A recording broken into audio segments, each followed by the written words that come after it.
We have witnessed in our world how much science can achieve.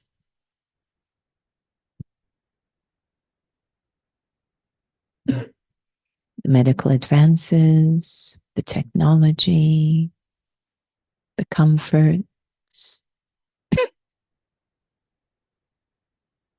It is a wonder.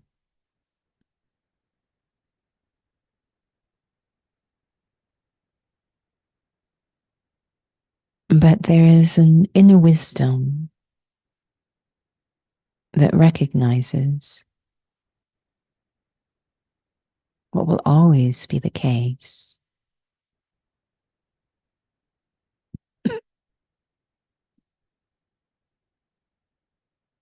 All of these different aspects of science, the different creations, are only as good as the user.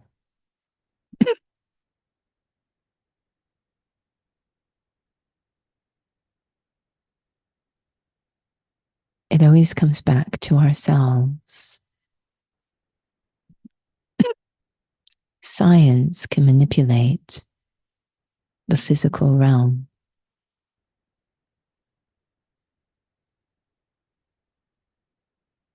Make changes in our physical world.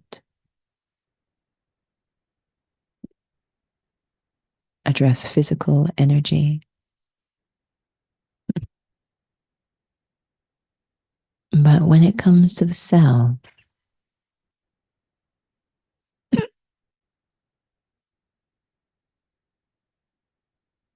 it is not through science that there is change, but through silence.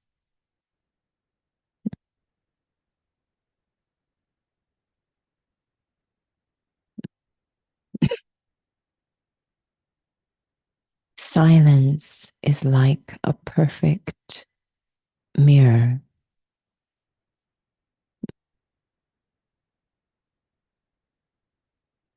A mirror that is filled with the truth, not empty at all.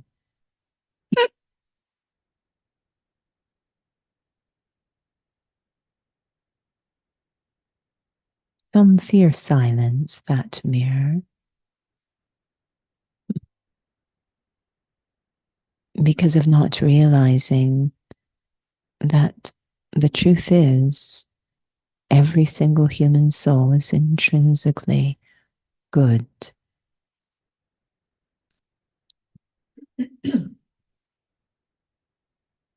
In silence, I become aware of and touch the intrinsic goodness of the self and the power of that realization, that experience melts away all illusions. A very subtle, gentle, but powerful mechanism of change.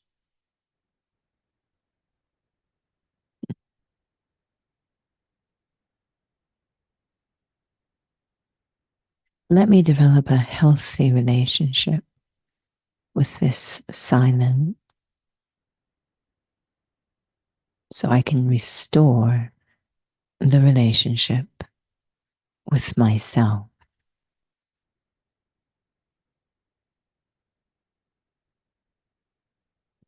Om Shanti.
Om Shanti and good evening. Welcome to Interview with the Raj Yogi.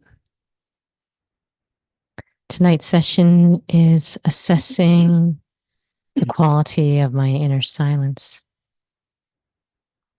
I know that silence is one of your favorite topics, Sister Judy, and perhaps maybe we'll just start there. What is it that you love about silence, and why is silence important and relevant?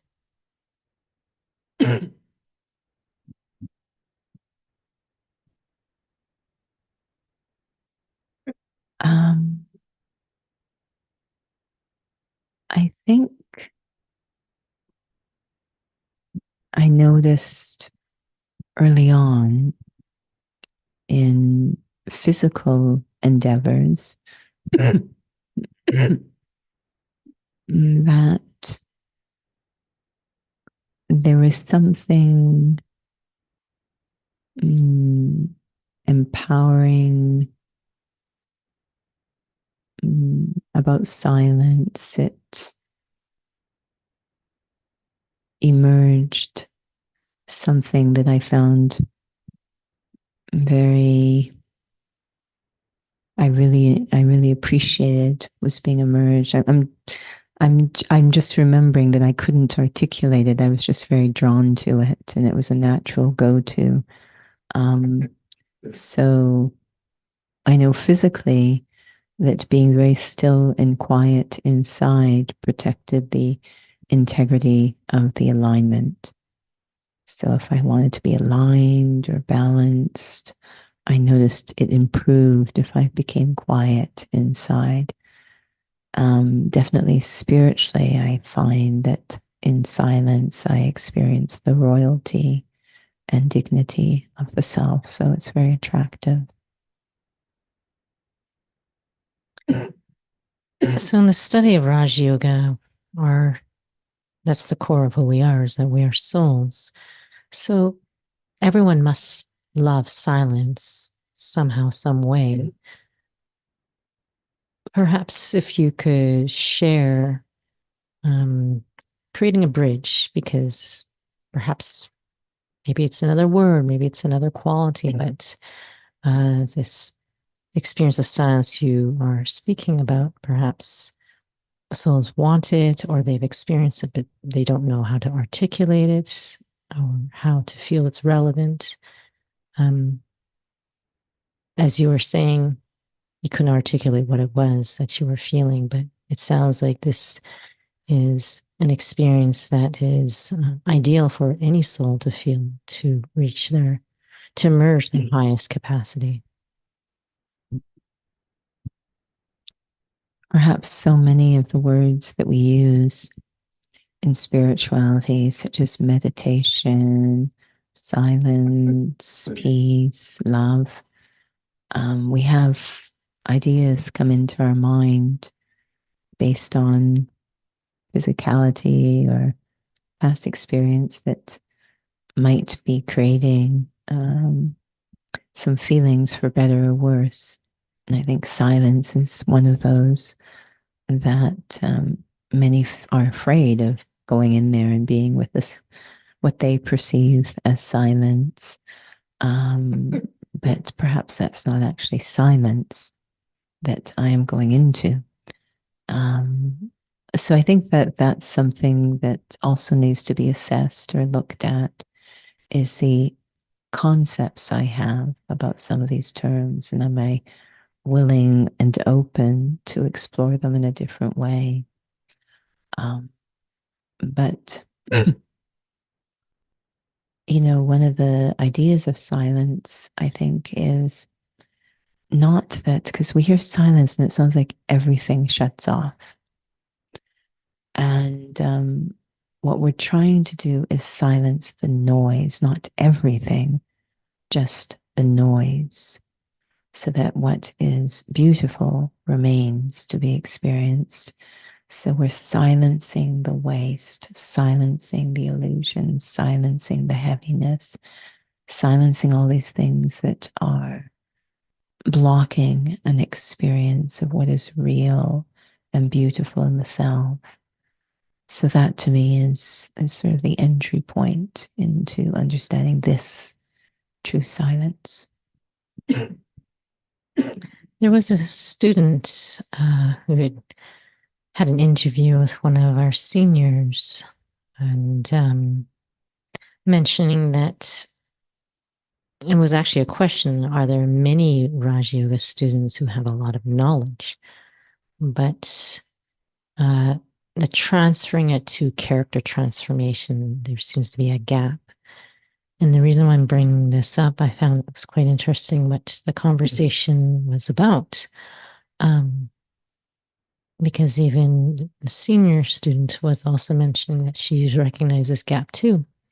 But when you're talking about, silencing the waste, if you could clarify that, because I keep hearing a gap, whether, we always recognize it or not, that I learned I'm a soul, and me talking about it, thinking about it, writing about it, isn't really, or do you feel it's not really going to silence that waste when there's a really strong experience of an opposition or adverse situation one is going through? Sometimes I think of silence as God's operating room, or one could think of it as the fitness studio for the soul. In other words, it's a space that I actually have to move into. I could talk about what I theoretically feel might happen in that space without actually going into it. And that could be, it doesn't make any sense to do that physically. If I'm going to the gym, I sit at home and say, well, if I was at the gym, I do some push-ups and I do imagine all sorts of wonderful things, but I'm not actually experiencing, therefore I'm not getting the benefits of change. I actually have to figure out how to get into that space and exercise in that space. So silence is a state or a space that I can move into and experience eternal truths. First, I learn about them. So that's knowledge. I need to learn I'm a soul. And then I want to move into a space. Silence is like zero gravity, metaphorically speaking. There's nothing worldly going on there. So that it's completely free to focus on that very subtle, quiet, unique experience of me not being physical. So it's a beautiful state in which the truths can be experienced. So, two analogies, if you're able to articulate real silence, and because you've used these two analogies, one is about an actor who has amnesia. And I feel like you should tell me because I don't think I can even remember telling you. But he goes to a Raja Yoga center and he learns he's an actor. It's Hamlet. He learns he's an actor, and it's like, and he takes, oh, that's nice. I'm an actor. I'm going to write about it. And it's Kenneth Branagh, okay? But he doesn't really wake up that he's Kenneth Branagh. A lot more elaborate than what I've ever talked about. I don't remember. Maybe I'm putting fillers in. Is that then sort of intellectualizing versus when he realizes I'm Kenneth Branagh? I'm not even saying his last name right, but that all the sorrow of being Hamlet, this pressure or whatever it was, and that storyline, that's real silence is when he wakes up that he's an actor. And maybe I'll tell the second example. And the second, if you could just clarify, I guess, because I feel that's oftentimes we hear what you experience and we may not still capture that. We still might be doing old stuff. Well, I think the answer is yes. And there's not much to clarify. I think you explained it with that metaphor that two things could happen, that the actor runs into a Raj Yoga center on the stage. The center's objective is to get them off in other words, out of the actor, out of that role consciousness, but they actually stay in the role, and Hamlet just takes Raj Yoga and meditates versus Kenneth Branagh taking So, yes, that can easily happen. There'll be some benefit, but it's not actually going to go into that silence. I'll explain why I use that example, but the second example is one you gave as well. Maybe not in the same context. I can't remember. And I don't even remember what that word that you use, but when you used to swim and there was someone, oh, yes, when you used to swim and there was someone who would swim in front of you and you would experience their drag, right? And then you'd be able to go pretty fast or streamlined, but it's because of their drag. Now, they have good technique, I'm assuming. If they had bad technique, would you experience that drag? And the reason I'm wondering if you were trying to copy what they did, but you don't have that technique. And I was thinking about these two examples of trying, because we can experience from some of the seniors that silence, but there is a powerful awareness that drives it. And I sometimes wonder if we kind of get that mixed up. We love someone else's silence. We want to try to adopt it, but there's a powerful awareness that leads to that. You can have the feeling, but I don't know if you can really emulate the feeling, in a genuine way without that elevated awareness where you have awakened from the things that create that waste. So, not to detract from the point I feel you're making, someone can swim quite a bit faster than me with very bad technique because I'm really slow. But yes, I can appreciate someone's seeming stage of silence, but I have to appreciate the legwork they did to achieve that state, and they will actually share from that stage. So it sounds so natural when they're sharing, which might increase the deception. Oh, but they did the legwork to earn that stage. So they're really just showing me it's possible if I use the right method, which is very inspiring, but I still need to go through the method.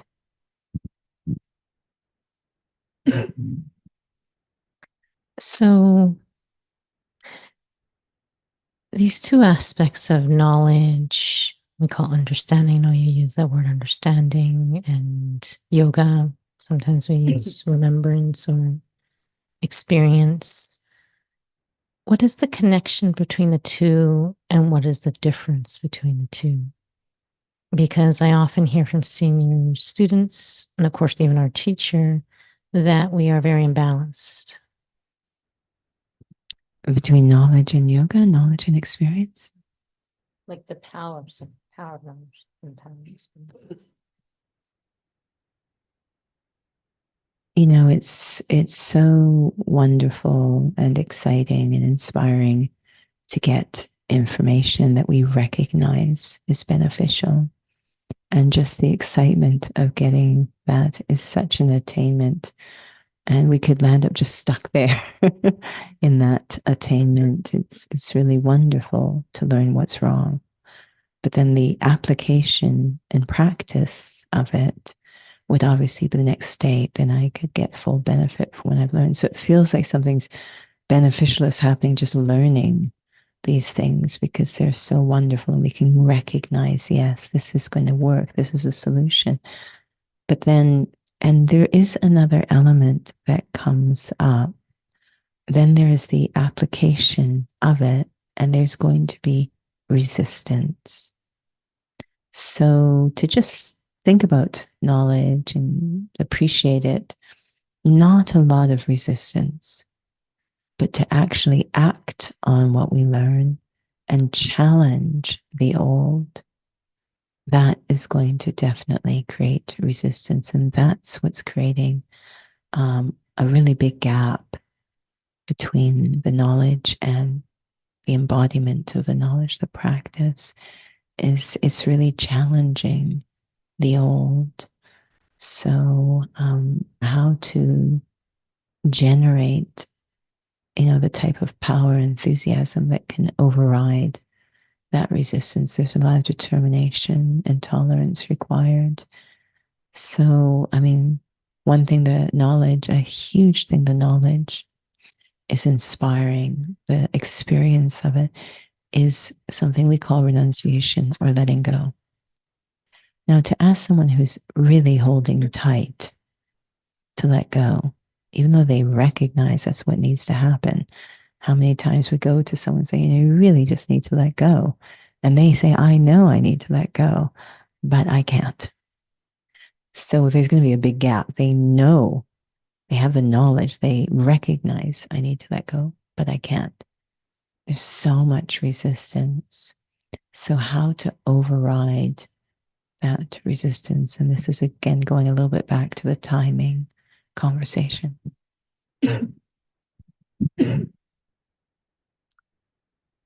Now, this aspect of inner silence is I've been really reflecting on, experimenting with. And a part of it too is, as the topic is assessing the quality of my inner silence. Do you feel there's a way that I can assess while I'm in my seated solitude and to assess it when I'm actually walking and moving around? To assess it when I'm in the solitude, I really look at the speed and quality of the inner activity, the mind, particularly. The silence, ideally, the inner silence, because I'm having such a satisfying experience in true silence. A lot of the wandering and the seeking of the mind is going to stop. So the mind really simplifies, slows down, different quality. So watching these things within the self are really, I think, good things. Obviously, the experiences and the qualities and everything is certainly something to pay attention to. But this shift in the activity of the mind is really powerful. Obviously, in terms of when I'm walking and moving around, the reactivity is going down, which also is reflected in the mind. The mind, even while acting and interacting, will continue to be very simple and very slow, very elevated, but simple and slow. So, if one is having what they feel they're assessing is meaningful experiences while they're seated, but they're reacting while they're walking and moving around, what can one basically take from that and to be able to move forward? Yeah, it's about assessing. And it's very interesting. We had conversation this morning, a group of us exploring what the original students of this organization did. And we talked about the gap. They didn't have a lot of knowledge to work with, but they seemed to be having very deep experiences. So the gap was very small because there wasn't a lot of knowledge and they were having a lot of experiences. But what we noticed is there wasn't a lot of cognition or mental activity going on to create that silence. So I have to assess, am I going into that silence? Or am I just having a satisfying experience of churning the knowledge around? Is there a lot of cognition or mental activity going on? Or is it really just being stable in that very, very detached state? We say ultimately one thought, absorbed in God. Is it moving? Is whatever mental activity I'm having moving me into that experience? Or am I just having a very satisfying mental exercise and saying I had a great meditation experience? So that's a huge part to assess. Am I going into essence or staying in a very satisfying but expansive place? We had this conversation the other day that, again, with Raj Yoga as souls, we acknowledge you've taken previous births and you were sharing about we've had previous experiences of silence. And that may not be the kind of silence that we're talking about. Now, because you were talking about, I could just be having churning, lots of cognitive stuff happening and think it's a great experience, but could it be on the other side as well, too? And how to assess that? Because I don't think that on either side it's useful. One side, you're not really actually having meaningful experiences that are fulfilling. But the other side of this silence is it might not necessarily be deadening, but it's not that kind of capacity where you still feel like nothing is yours. You still feel like, everyone's playing their part, like something is disconnected. I personally think a huge part of the silence we explore in Raj Yoga is that it's a silence that's integratable. So a lot of these, traditional faith practices that deal with silence, it's usually isolating, nothing wrong with that, but going into isolation, cutting off all sensory inputs, and really like minimizing activity completely. And it actually makes a lot of sense why that was the approach. And then yes, I touch that silence of the cell, but I find it equally interesting, very attractive to be walking and moving around in my day to day and being able to hold that kind of inner silence. That to me is the real stuff. Ultimately, this isn't about, we say it's a household path. This isn't about isolating myself to have a good quality of life. It's about using spirituality to enhance my quality of life. So while I'm engaged in everything, acting and interacting, I'm changing my inner atmosphere, not just the outer context, so I can have a good inner experience. We may have to do that initially, but ultimately able to have a very strong and accurate inner experience that I can carry forward into my outer activity.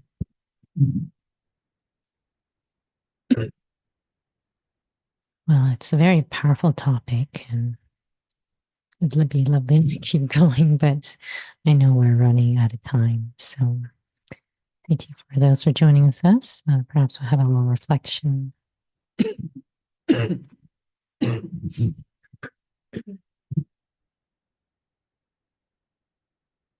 I know what it's like when the body is still and quiet.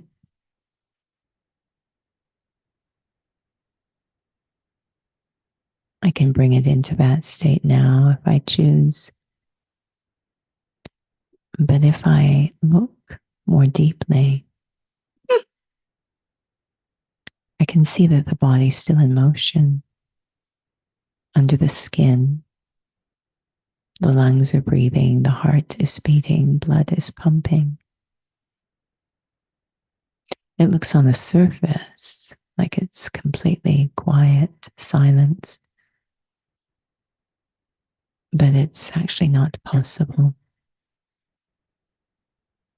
What I can do as the body becomes relaxed and free of tension is change the quality of the heartbeat, the breathing. It can be filled with such a deep sense of peace, the true quality of the self. This applies to me, the spiritual being in this body as well.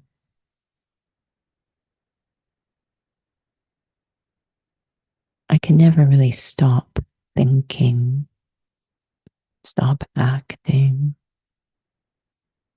but I can change the quality of it.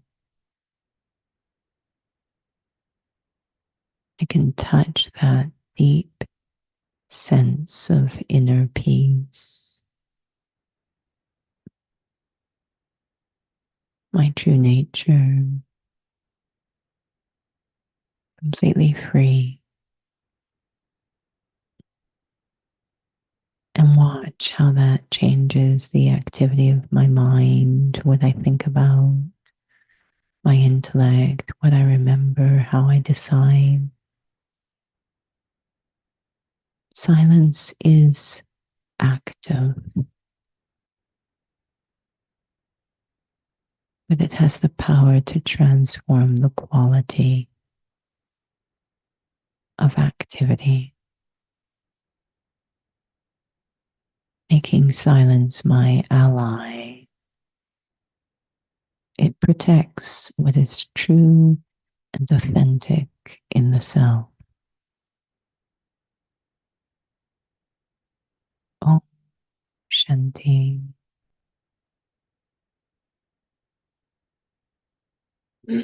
Om Shanti. Thank you for joining with us this evening. Just a warm reminder that we have a special World Meditation Hour this coming Sunday, January 21st, 6:30 to 8 p.m. at the Inner Peace Center, but it will also be streamed live on the Calgary Center's YouTube channel. So you're welcome just to go to YouTube and type in BK Calgary to join at the time of the event, again, January 21st at 6:30 p.m. to 8 p.m. It is on the website, calgary.brahmakumaris.ca. So you'll scroll down to online and on-site events. I hope it's there. So that you can, if you are actually in Calgary, or unless you want to fly into Calgary, you can also join on site as well, but there is limited seating. So we also have a lot of drop-in sessions at the Inner Peace Center in English and Hindi. We also have the Inner Fitness session at the Academy as well on the Saturdays. You can find all of that information on our website, as well as these drop-in sessions online too. So thank you for joining with us this evening. Om Shanti.